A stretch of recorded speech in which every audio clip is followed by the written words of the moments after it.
Hi, this broadcast probably coming to you a little bit later than expected. Due to some technical issues, we didn't go out live on the 8th on the full moon, which is a shame because the moon was beautiful. But we're here now, so there you go. Yeah, the full moon was absolutely stunning. It was also largely reported around the world as a blood moon. This was due to a total lunar eclipse, which was unfortunately wasn't visible from the UK, but it was visible in large places sort of in the world and in lots of different places. And in lots of places in the early hours of the morning, the moon appeared to be bright red, so it got the name blood moon.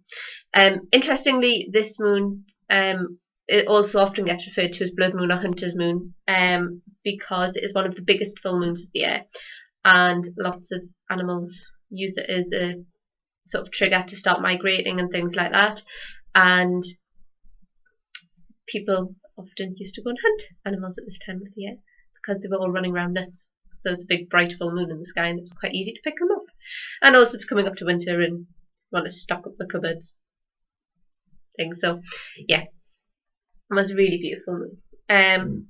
So that was good. This time, sort of last month, when I was talking to you, we put in quite a large chunk of one of our courses that was going to be available, which is now available. Another course is launching soon. This one will be on the tarot part 2. Again, due to technical difficulties, slightly delayed, but that will be coming in the next week or so.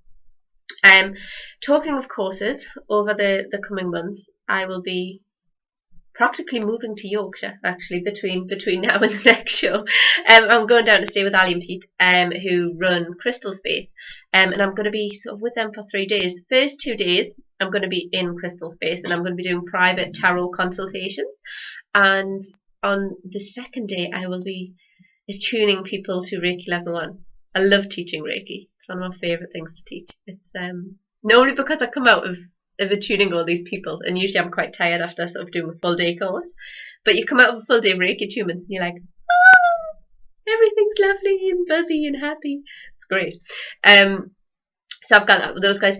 The day after we've done the Reiki attunements, we're heading down to Pendle just before Halloween too, and we're heading down there to do some to do a craft fair basically that Ali organises as part of Northern Healing Arts Project, where there's lots of really good crafters and sort of handmade items. A lot of craft fairs you go to, and there's a lot of sort of bits, sort of stalls, and they're not really handmade stuff, and sometimes it's quite difficult as a crafter to trade at them. But if you want really genuinely nice handmade items, especially because we're approaching Yule, then this is one of those fairs to head towards.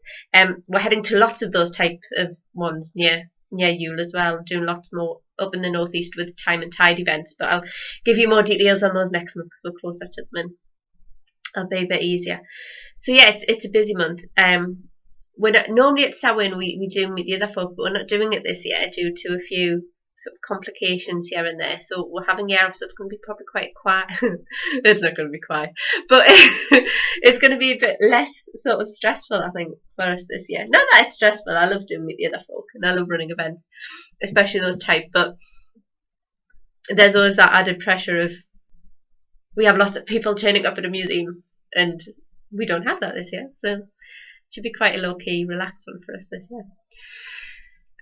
Yeah, since I last talked to you, actually, we've been quite busy.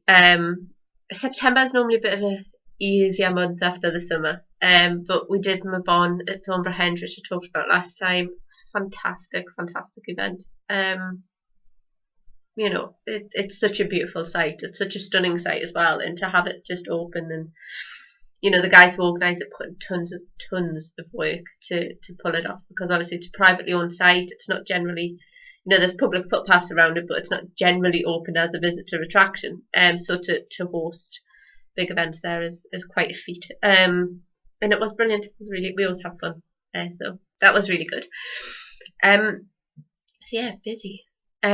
Looking at the pagan news, it was really funny. Last time I chatted to you about what's going on pagan related circles. It's like nothing's happened. Obama's kind of walked into Stonehenge, and that was pretty much it. The next day, news erupts because a lot of articles started getting posted about Stonehenge, not about politicians visiting it, but about the BBC series Operation Stonehenge: What Lies Beneath, which focused on part of this sort of hidden landscapes project that was going on.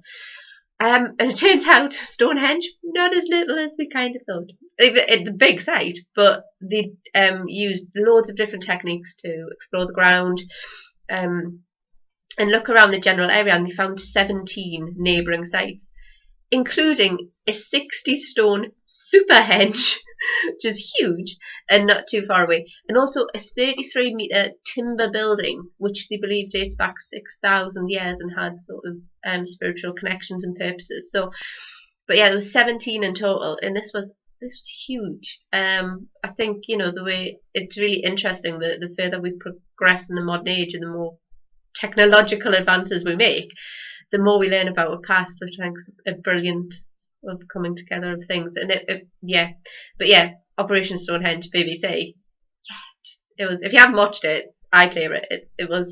Yeah, it's fascinating show. But that was really cool stuff. Some other stuff that's been going on, which is possibly not the most exciting news. You know, it's not. You're not going to get the BBC making documentaries about it, but for anyone who's been involved with the pagan community and trying to, on any sort of organisational level, this is probably a fairly big deal. On the 29th of September, the Pagan Federation, along with the Druid Network and a couple of other organisations, were granted membership to the Interfaith Network UK. Now, a lot of people are going to watch this going, so... mainly because on a local level, the PF, other organisations do a lot of work with interfaith groups. I do work with, you know, I've done work with the IDC guys, the Islamic Diversity Community. They're brilliant. I've done work with Durham sort of educational services, where I've gone in and talked about paganism to big school groups. You know, there's loads of work goes on. Cynthia, who works with PF, does a lot with local interfaith networks. Loads of people do in the pagan community work with interfaith networks, and generally on a local level, we seem to be very well sort of catered for, if you like, and looked after. However, the Interfaith Network UK has not always been the most welcoming of the pagan community. We've been sort of trying to make inroads for quite some time, and after various sort of hoop and hurdle jumping, and there was a strategic review conducted by the Interfaith Network UK, which basically revised their membership policy to allow smaller minority religions in, which was really good. So now the Pagan Federation and the Druid Network are part of the Interfaith Network UK. Which again, on a small local level and coordinating local events, even bigger local events, isn't such a huge issue. But when it comes to sort of policy making and the look of interfaith inclusion on a national level, it is actually quite a big deal. It's quite cool. And it's also another step forward, which is really good. Also, what's gone on, and this is really recent actually, this happened on the day of the new moon, which is really cool. And it's a bit of local news as well, especially for our area, for my area, up in the northeast of England. There was an archaeological discovery, and the reason I love this is because it wasn't made by sort of a big, you know, flashy TV show. This was a volunteer made this discovery while working on, joining in on a project arranged at Arboretum, which is a Roman fort in the South Shields. And they discovered, off to the side of the fort, they found a little, what they believe to be sort of a shrine area, which dates back to about the year 200 Common Era. And they found a head, who they believed, a statue, not an actual head. I need to watch how I phrase it. They found the head of a statue who they believed to be sort of representative of Brigantia. And they think basically what happened was the Romans came over and went, oh, I've got to go up north again. That's where all them lunatics live. They're always trouble. Built that big wall. Still causing trouble. No.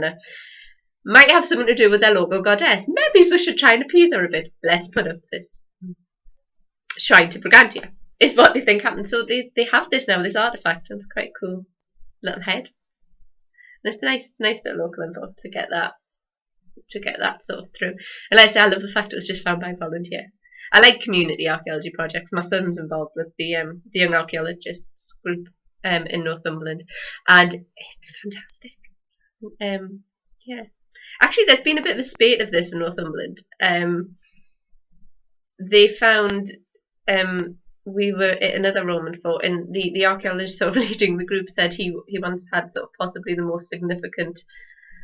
one of the most significant finds in his career was not discovered by him, but by two sort of 7 and 8 year old boys who he was monitoring, who were doing a take.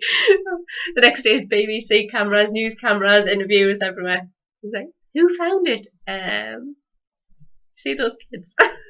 I love it. Archaeology is brilliant. And also it provides us with such a link to our past as well. I think within paganism, archaeology is massively important, and historical study of any type is. I think purely because it's such a broad sort of belief base, and it's it is, paganism is the worship of, or not necessarily the worship of, but the belief in deity as expressed in indigenous and historical terms, indigenous and ancestral terms, and so we have that sort of spiritual link with history, that is quite important to us, sort of as a faith group, if you like. So yeah, it's really cool. I thought it was really good. Speaking of visiting historical sites, we're now getting to the time of year where it's cold and the weather's bad. In a lot of the big sort of places, and I touched on this when I spoke to you last time, sort of don't close down, but you don't want to be sort of driving in horrible weather and dedicate an entire day to visiting a site miles away to then be freezing. Look for local sites. Visit your local sites. There's lots and lots of them all over. We have thousands in this, literally thousands. Standing stones, barrows, stone circles, mounds, megaliths, wherever there's loads. There's a website, megalith.com. Go on there. There's a map. It's covered in things. Go to a local. I am actually going to do a video for next time, where I'm going to visit some of the ones local to me to show you just how many there are. I think I'm going to start. I'm committing myself now to going on quite a long walk because this place ain't accessible by road. But there's a local stone. It's just a single stone, but it's huge. It's called the Keeler stone, which has a lot of folklore attached to it. So I am going to walk there and do a video there. Honest, it is a long walk. Okay, like really long. It's on the border between Scotland and England, up a hill with no road for miles. So I'm gonna have to walk out to it at some point. I can already predict this now in the next full moon shot. Yeah, there was some technical issues with walking, but no, I'm committed because I've lived here for years now and I still haven't been up to the thing. It's so bad, so I will do that. So yeah, everyone have a good Samhain, I think, is the main thing. For those of you who don't know much about Samhain, maybe watching this and just getting involved in paganism, Samhain is the sort of last of the harvest festivals, if you like. Modern paganism traditionally celebrates 3 harvest festivals. First one being Lammas, which is the corn bread festival and harvest. Mabon, which is the autumn equinox, not what's called Mabon. There was a video. It's on YouTube. Watch my Mabon rant. You'll know why I'm giggling.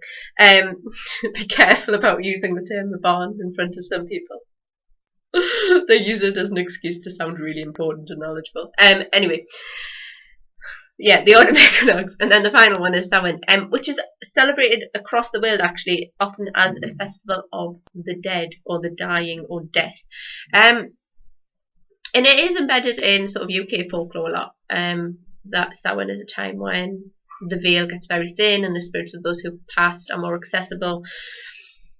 So there is that element to it as well. So it's not about sort of everyone. I hate that term. People, it's about celebrating death. No, it's not. Okay, it's about celebrating that death is a part of life, and that it is the darkness and endings are as much a part of life as beginnings are, and encompassing the whole. That's more sort of, well, it's not just celebrating death. That sounds a little bit twisted, really. You get a lot of traditions surrounding sort of those who've passed, though. You get one that's particularly prevalent, not so much in the UK but in America, is the dumb supper, where people will have a big sort of family meal and they will set a place in honour of those who've passed. And reserve that for them as a mark of respect and to show that they're still in the thoughts, which is a really nice one. The UK kind of take it the other way a little bit when you look back historically. The whole carved pumpkin thing, traditionally they were turnips and they were put there to sort of scare off any marauding spirits of the dead. And also that's where the dressing up thing comes from. It was a case of sort of conning the spirits of the dead into thinking you're one of them, so they don't try and take your soul back with them. Again, a little bit darker than some of the other traditions. But yeah, it's it is a festival that is steeped in history. So enjoy it. There's tons written on it. Even if you're enjoying it as Halloween and just getting dressed up in something ridiculous and having a ridiculous party and having a very good time.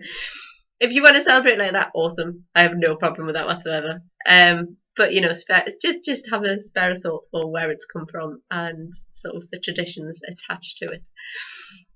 Okay, I'm going to stop rambling now and leave you alone because I think you've probably had enough of me. I will see you at the next full moon show, which will come, ironically enough, on the full moon next month. I'm going to leave you with some shots of Thornborough at the Marbon Festival at Thornborough. It was an awesome weekend, and I will see you next time.